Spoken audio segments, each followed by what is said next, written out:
Assalamualaikum warahmatullahi wabarakatuh. Selamat datang kembali di Abdan Story. Saya akan menceritakan kisah jeritan dari rumah tua. Sebelum lanjut, ayo bantu support channel ini dengan tekan tombol like, komen, subscribe, dan jangan lupa tekan tombol loncengnya juga agar kamu tidak ketinggalan cerita lainnya. Siapkan kopi dan teh terbaikmu. Ayo kita mulai ceritanya.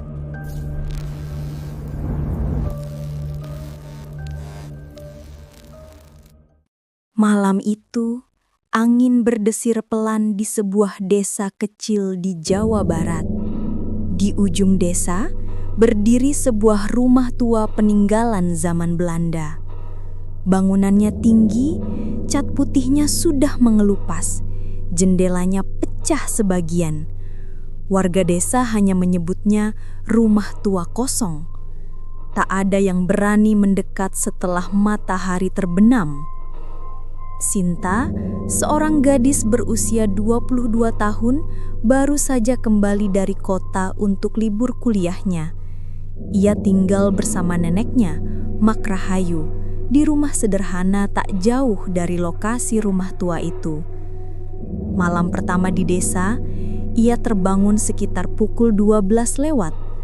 Ada suara derit kayu, seakan berasal dari arah rumah tua. Awalnya, ia mengira hanya hembusan angin, tapi lama-kelamaan terdengar jelas seperti langkah kaki, berat, lambat, menyeret. Ia mencoba tidur lagi, tapi suara itu semakin nyata. Sinta bangkit dari ranjangnya, berjalan pelan ke jendela kamarnya. Dari selatirai, ia melihat rumah tua di kejauhan. Aneh. Salah satu jendela lantai 2 yang biasanya tertutup, kini terbuka lebar. Dan dari dalam, samar terlihat bayangan putih bergerak. Sinta cepat-cepat menutup tirai. Hatinya berdegup keras. Ia meneguk air dari botol di meja. Namun, ketika hendak meletakkan kembali botol itu, ponselnya bergetar. Nomor tak dikenal. Dengan ragu, ia mengangkat. Suara lirih perempuan terdengar, parau, seperti berbisik tepat di telinganya. "Tolong, aku di sini." Sinta langsung memutus panggilan itu. Tangannya gemetar. Bagaimana mungkin ada orang menelpon tengah malam dengan suara seperti itu? Ia menatap layar. Nomor tersebut langsung menghilang dari riwayat panggilan, seolah tidak pernah ada. Keesokan harinya, Sinta menceritakan kejadian itu pada Mak Rahayu. Wajah neneknya berubah pucat. Lalu dengan nada tegas ia berkata, "Sinta, jangan pernah hiraukan kalau ada suara aneh dari rumah itu. Jangan pula kau dekati. Rumah itu bukan untuk kita." Sinta mengangguk, tapi rasa penasaran dalam dirinya semakin besar. Ia selalu punya rasa ingin tahu yang berlebihan. Dan kali ini, rumah tua itu seperti memanggil-manggilnya. Menjelang sore, ia berjalan ke arah sungai bersama beberapa anak kecil desa. Dari kejauhan, rumah tua itu tampak menjulang, dikelilingi pohon besar yang akarnya mencuat seperti tangan mencengkram tanah. Sinta berhenti sejenak, menatap lama-lama. Salah satu anak kecil berkata sambil berbisik, "Kak, di rumah itu ada yang nangis tiap malam. Ibuku bilang itu arwah nona Belanda yang mati bunuh diri." Sinta merinding. Ia tak membalas. Langkahnya berat meninggalkan tempat itu, tapi bayangan rumah tua terus terpatri dalam benaknya. Malam berikutnya, tepat jam 12, ponselnya kembali berdering. Nomor tak dikenal lagi. Kali ini ia diam, tidak mengangkat. Namun suara itu tetap terdengar langsung dari speaker ponsel tanpa ia sentuh tombol apapun. "Tolong aku terkunci di lantai 2. Ponsel itu mendadak mati sendiri. Ia melemparnya ke kasur, nafasnya tersengal. Ia tahu dirinya tidak boleh percaya, tapi rasa penasaran jauh lebih kuat daripada rasa takut. Jam 2 dini hari, ia masih terjaga. Angin malam membuat tirai kamarnya berayun pelan. Dari celah tirai, ia lagi-lagi melihat jendela lantai 2 rumah tua itu terbuka. Kali ini, jelas sekali ada sosok perempuan bergaun putih berdiri di sana. Rambutnya panjang menutupi wajah, tubuhnya kaku seperti patung. Sinta menutup mulutnya, menahan jeritan. Tapi anehnya, ia merasakan sesuatu dalam hatinya. Sebuah dorongan kuat untuk datang ke rumah itu. Seakan-akan sosok itu memang benar-benar memanggil dirinya. Pagi harinya, ia kembali menyinggung soal rumah tua itu pada Mak Rahayu. Sang nenek marah besar, bahkan menepuk meja dengan keras. "Sinta, jangan pernah ke sana. Aku tak mau kau bernasib sama seperti ibumu dulu." Sinta terdiam. Ibunya sudah lama meninggal, katanya karena sakit keras. Tapi kalimat neneknya tadi membuatnya bingung. Apa maksudnya bernasib sama? Malam itu pula, untuk ketiga kalinya, suara telepon misterius kembali datang. Namun kali ini lebih menyeramkan. Setelah suara lirih, "Tolong aku," terdengar, tiba-tiba disusul isak tangis panjang. Dan kemudian terdengar suara jeritan melengking, seolah seseorang sedang disiksa. Ponsel Sinta jatuh ke lantai. Ia menutup telinganya dengan kedua tangan. Tapi suara itu masih terdengar, bukan dari ponsel, melainkan langsung dari arah rumah tua itu. Ia memberanikan diri membuka tirai. Sosok perempuan bergaun putih itu kini tidak lagi di jendela lantai 2. Ia berdiri di halaman rumah tua itu, menghadap lurus ke arah Sinta. Sinta terpaku, tubuhnya kaku. Sosok itu perlahan mengangkat tangan, menunjuk ke arah Sinta. Dan saat itu juga, semua lampu di rumah padam. Gelap total. Hanya suara tangisan yang menggema dari kejauhan, makin lama makin dekat. Malam itu, setelah semua lampu rumah mendadak padam, Sinta menahan nafas dalam gelap. Tangisan yang tadi terdengar dari kejauhan kini bergema tepat di telinganya, seperti ada seseorang yang berbisik di balik bahunya. Pelan-pelan ia meraba meja, mencari lilin atau korek. Jantungnya berdetak sangat cepat. Saat korek dinyalakan, sekejap cahaya kecil menerangi kamar, dan di kaca jendela tampak bayangan wajah pucat dengan mata kosong menatapnya dari luar. Korek padam. Gelap kembali menelan segalanya. Sinta berlari keluar kamar menuju ruang tengah. Anehnya, lampu rumah tiba-tiba menyala lagi, seolah tak pernah padam. Mak Rahayu berdiri di dekat pintu, menatapnya tajam. "Kau lihat dia, bukan?" tanya sang nenek lirih. Sinta tidak menjawab, hanya menunduk. Neneknya menghela nafas berat. "Dia bukan manusia, Nat. Itu arwah yang terjebak di rumah tua itu. Jangan pernah kau hiraukan panggilannya." Namun bagi Sinta, larangan itu hanya menambah rasa ingin tahunya. Malam itu ia hampir tidak bisa tidur. Kepalanya dipenuhi bayangan sosok perempuan bergaun putih yang menunjuk ke arahnya. Keesokan harinya Sinta mencari tahu. Ia pergi ke warung kopi kecil di dekat balai desa. Di sana ada Pak Surya, seorang lelaki paruh baya yang dikenal suka bercerita. Dengan hati-hati, Sinta menanyakan tentang rumah tua itu. Wajah Pak Surya berubah serius. Rumah itu dulu milik seorang Belanda bernama Van Dijk. Dia punya anak perempuan bernama Annelies. Konon, Annelies jatuh cinta pada seorang pribumi, tapi ayahnya tak merestui. Akhirnya, Annelies dikurung di lantai 2. Beberapa bulan kemudian, dia ditemukan gantung diri. Tapi katanya, mayatnya tidak pernah dimakamkan dengan benar. Arwahnya gentayangan, minta dilepaskan. Sinta merinding. Cerita itu persis dengan suara di telepon. "Aku terkunci di lantai 2. Saat pulang, ia tak bisa menahan diri untuk kembali menatap rumah tua itu dari kejauhan. Dan entah halusinasi atau bukan, jendela lantai 2 kembali terbuka. Kain putih panjang berkibar di sana. Malam berikutnya, kejadian semakin parah. Ponselnya tidak lagi berdering, tapi ia mendengar suara ketukan keras dari arah jendela kamarnya. Tok, tok, tok. 3 kali, teratur, seperti seseorang mengetuk dari luar. Sinta memberanikan diri mendekat. Dari balik tirai, ia melihat jendela retak, dan samar-samar tangan pucat dengan kuku panjang menempel di kaca. Perlahan tangan itu menggores, menuliskan sesuatu. Datang. Sinta menjerit dan mundur ke belakang. Namun anehnya, Mak Rahayu tidak bangun sama sekali. Padahal suara jeritannya cukup keras, seolah hanya dirinya seorang yang bisa merasakan semua ini. Keesokan paginya, ia mendapati ponselnya kembali hidup. Di layar, ada satu pesan baru dari nomor asing. Jika kau tidak datang, aku akan menjemputmu. Pesan itu membuat Sinta gelisah sepanjang hari. Ia tak berani menceritakan lagi pada neneknya, takut hanya akan dimarahi. Namun batinnya terus didesak oleh rasa penasaran dan ketakutan yang bercampur menjadi satu. Malam itu, tepat jam 12, suara tangisan terdengar lagi.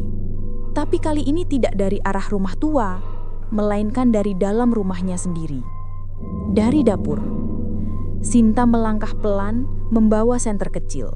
Suara itu semakin jelas, terdengar seperti seorang perempuan yang menahan sakit. Saat cahaya senter diarahkan ke lantai dapur, ia tertegun. Lantai dipenuhi bekas jejak kaki basah menuju pintu belakang. Ia menyorot pintu itu dan mendapati pintunya terbuka sedikit. Dari celahnya, tampak sosok bergaun putih berdiri membelakanginya. Rambut panjang menutupi wajah, tubuhnya berguncang seolah sedang menangis. Tiba-tiba, sosok itu menoleh dengan cepat. Wajah pucat, mata hitam kosong, mulut menganga besar mengeluarkan jeritan nyaring. Sinta menjatuhkan senter, berlari ke kamar, menutup pintu rapat-rapat. Namun suara jeritan itu tidak berhenti. Bahkan semakin lama semakin dekat. Seolah sosok itu kini berada di tepat depan kamarnya. Pintu kamarnya bergetar hebat, seperti didobrak. Suara tangisan bercampur teriakan terus menghantam telinganya. Dengan gemetar, Sinta menutup telinga dan merapat di sudut kamar. Dan tepat ketika pintu hampir terbuka, suara itu mendadak hilang. Sunyi total. Sinta memberanikan diri mengangkat kepala. Pintu kamarnya masih tertutup rapat. Tidak ada tanda-tanda apapun. Namun ketika ia menoleh ke arah ranjangnya, darahnya seakan berhenti mengalir. Di atas bantalnya ada sebuah pita rambut kuno berwarna merah, basah, seperti baru saja diambil dari kepala seseorang. Dan di layar ponselnya yang menyala sendiri, ada pesan baru. Aku sudah dekat, jangan lari. Malam itu, Sinta tidak bisa tidur. Pita merah yang ditemukan di atas bantalnya masih tersimpan di laci meja. Bau anyir darahnya tak hilang meski sudah dicuci berkali-kali. Sejak kejadian itu, suara tangisan dan jeritan tidak lagi terdengar dari luar rumah.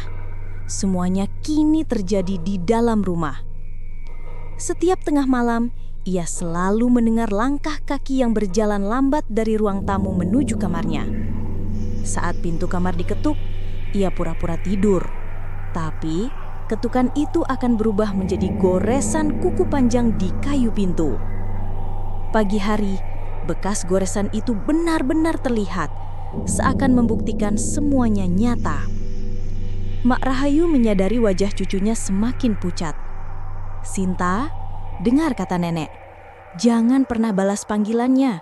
Kalau kau berani mendekat ke rumah itu, arwahnya akan menempelimu selamanya. Tapi bagi Sinta, semua larangan justru menambah rasa penasaran.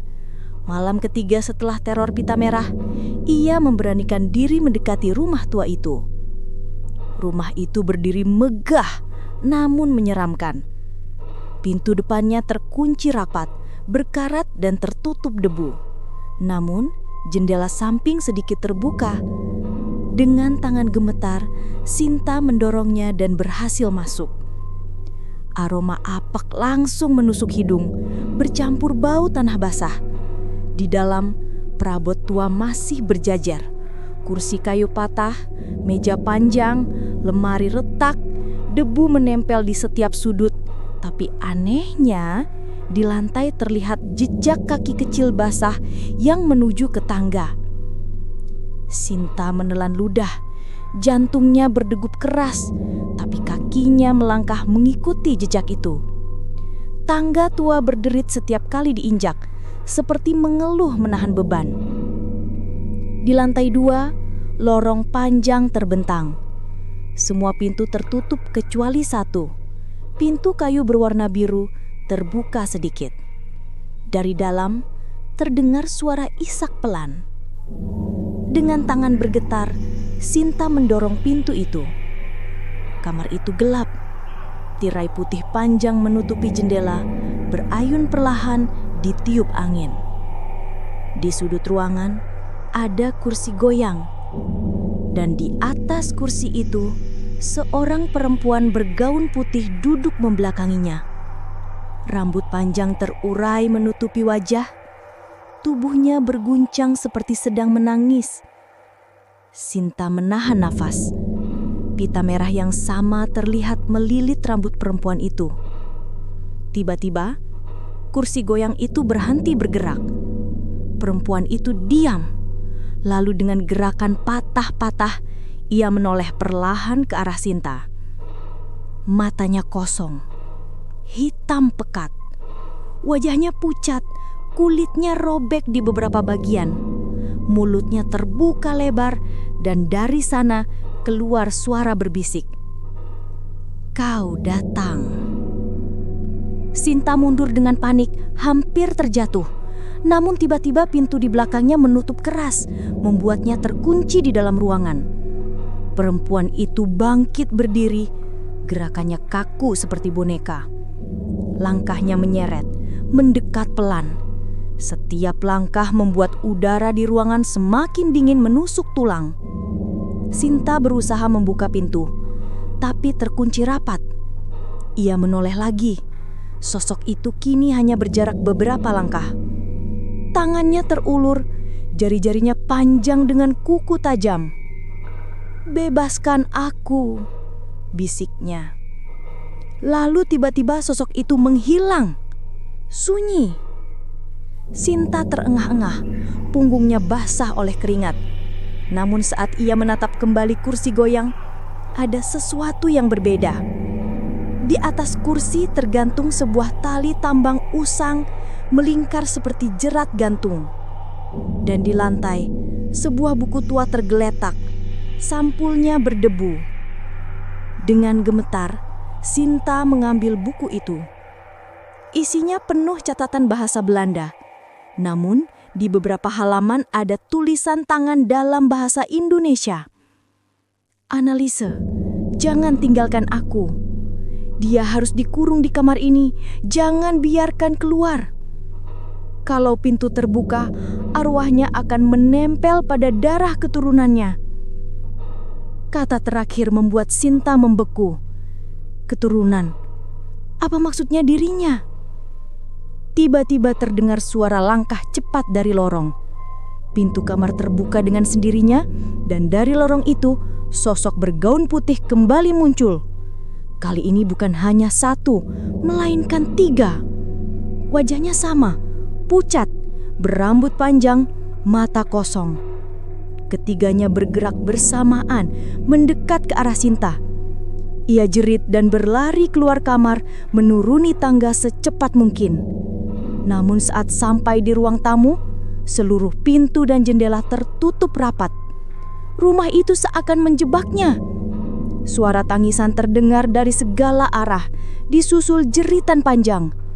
Bayangan-bayangan putih mulai bermunculan di setiap sudut ruangan. Di tengah kepanikan itu, ponsel Sinta bergetar di sakunya. Ia menyalakannya dengan tergesa. Ada satu pesan baru. "Kau tak bisa lari. Darahmu milikku." Dan layar ponselnya mendadak menampilkan wajah pucat perempuan bergaun putih menjerit tepat ke arahnya. Sinta menjatuhkan ponsel dari tangannya. Layar yang sebelumnya menampilkan wajah menyeramkan itu kini retak. Namun suara tangisan masih terdengar dari pengeras suaranya, bercampur dengan bisikan lirih. "Kau milikku, karena darahmu adalah darahku." Ia mundur ke dinding, tubuhnya gemetar. Di ruang tamu, bayangan-bayangan putih terus bermunculan, semakin banyak, mengelilinginya dari segala arah. Wajah mereka sama, pucat, kosong, penuh luka. Tiba-tiba pintu depan rumah tua itu terbuka dengan keras. Angin dingin berhembus, membawa aroma anyir darah. Dari kegelapan luar, satu sosok utama melangkah masuk. Perempuan bergaun putih dengan pita merah di rambutnya. Tatapannya menancap langsung ke mata Sinta. "Keturunanku!" bisiknya. Sinta menggeleng cepat. "Tidak, aku bukan siapa-siapa," suaranya parau. Namun perempuan itu terus mendekat. "Darahmu, darah ibumu adalah kunciku."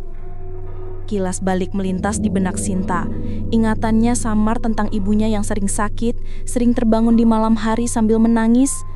Mak Rahayu pernah melarang keras ibunya mendekati rumah tua ini. Dan sekarang semuanya masuk akal. Ibunya ternyata juga pernah diganggu roh itu. Perempuan itu berhenti hanya satu langkah di hadapannya. Tangannya terulur, kuku-kuku panjang nyaris menyentuh wajah Sinta. Udara semakin dingin, napas Sinta keluar seperti asap tipis. "Buka pintu bagiku, bebaskan aku dengan darahmu." Sekejap ruangan berubah. Sinta melihat dirinya berada di kamar lantai 2 tadi. Tali gantung melayang di atas kepalanya, berayun pelan. Kursi goyang bergerak sendiri. Dan di sekelilingnya sosok-sosok putih itu kini berlutut seolah menyembah perempuan bergaun putih. Sinta menjerit, menutup telinga, tapi suara itu menembus langsung ke kepalanya. "Darahmu, buka gerbangku!" Tiba-tiba seseorang mengguncang tubuhnya. Sinta terhenyak. Ia kembali berada di rumahnya sendiri. Di depannya, Mak Rahayu berdiri dengan wajah panik, memegang sebuah botol berisi cairan kuning. "Cepat, tutup telingamu! Jangan dengarkan dia!" teriak sang nenek. Ia memercikan cairan itu ke lantai. Bau menyengat memenuhi ruangan. Dan untuk sesaat, sosok-sosok putih itu menjerit serentak lalu memudar. Namun sosok utama, perempuan bergaun putih dengan pita merah, tetap bertahan. Wajahnya semakin marah, matanya merah menyala. "Kau tak bisa melawanku, Rahayu. Keturunanmu sudah terikat denganku sejak ibunya." Sinta membeku. "Apa maksudnya?" tanyanya lemah. Mak Rahayu menunduk, matanya berkaca. "Ibumu dulu, dia adalah yang dipilih roh itu. Tapi ibumu menolak hingga akhirnya sakit dan meninggal. Sekarang roh itu mengejar darahmu karena kau keturunannya." Sinta terisak. "Kenapa nenek tidak pernah bilang?" Mak Rahayu menggenggam bahunya kuat. "Karena semakin kau tahu, semakin besar dia bisa masuk ke dalam hidupmu." Suara jeritan menggelegar, kaca jendela pecah berhamburan. Perempuan bergaun putih itu mengangkat kedua tangannya, dan tiba-tiba tubuh Sinta terangkat dari lantai, tercekik oleh kekuatan tak terlihat. Mak Rahayu menjerit berusaha meraih cucunya. "Lepaskan dia, ambil aku saja." Sosok itu tertawa melengking. "Kau sudah terlalu tua, aku hanya butuh darah muda." Tubuh Sinta dilempar keras ke dinding, pandangannya berkunang, darah mengalir dari keningnya. Ia melihat pita merah itu kini berada di tangannya, entah bagaimana. Pita itu berdenyut seperti hidup, terasa panas membakar telapak tangannya. Bisikan memenuhi kepalanya. "Ikuti aku, pasang pita itu, maka kau akan jadi satu denganku." Sinta hampir menyerah, tapi di balik rasa takut ada dorongan lain, amarah. Ia menggenggam pita itu kuat-kuat lalu menjerit sambil merobeknya menjadi 2. Sekejap seluruh ruangan bergetar. Suara teriakan memenuhi udara. Bukan hanya satu, melainkan puluhan. Sosok-sosok putih itu meledak menjadi kabut hitam dan lenyap. Perempuan bergaun putih menjerit keras. Tubuhnya terbakar cahaya merah dari pita yang terhancur. "Tidak, kau pengkhianat darahku!" Tubuhnya perlahan terurai menjadi abu, menghilang bersama angin dingin yang menyapu keluar rumah. Sunyi, hanya terdengar napas tersengal Sinta dan Mak Rahayu. Sinta jatuh terduduk, matanya berlinang. Neneknya memeluk eratnya. "Kau sudah memutus ikatan itu, Nak. Tapi ingat, roh semacam dia tidak pernah benar-benar lenyap. Dia hanya tertidur menunggu darah baru." Sinta memejamkan mata, tubuhnya masih bergetar. Ia berharap semua mimpi buruk itu berakhir. Namun di luar rumah, jendela rumah tua yang seharusnya tertutup rapat perlahan kembali terbuka. Tirai putih berkibar pelan dan samar-samar terdengar bisikan lirih terbawa angin. "Aku akan kembali." Dan begitulah akhir dari kisah menyeramkan jeritan dari rumah tua. Sosok arwah dengan pita merah memang berhasil diusir. Tapi bisikan lirih yang masih terdengar dari rumah tua itu menjadi pertanda bahwa terornya belum benar-benar berakhir. Mungkin suatu saat pintu itu akan terbuka kembali. Dan ketika itu terjadi, siapa yang akan jadi korban berikutnya? Terima kasih sudah menonton sampai akhir cerita ini. Kalau kamu suka dengan kisah horor penuh misteri seperti ini, jangan lupa like videonya biar makin semangat bikin cerita horor terbaru. Komen kesan kamu setelah nonton. Siapa tahu pengalamanmu mirip dengan cerita ini. Share ke teman-teman biar mereka juga ikut merinding. Dan yang paling penting, subscribe channel Updan Story supaya kamu gak ketinggalan kisah horor menyeramkan lainnya. Sampai jumpa di cerita berikutnya di Updan Story Ghostly. Selamat malam dan semoga bisa tidur nyenyak.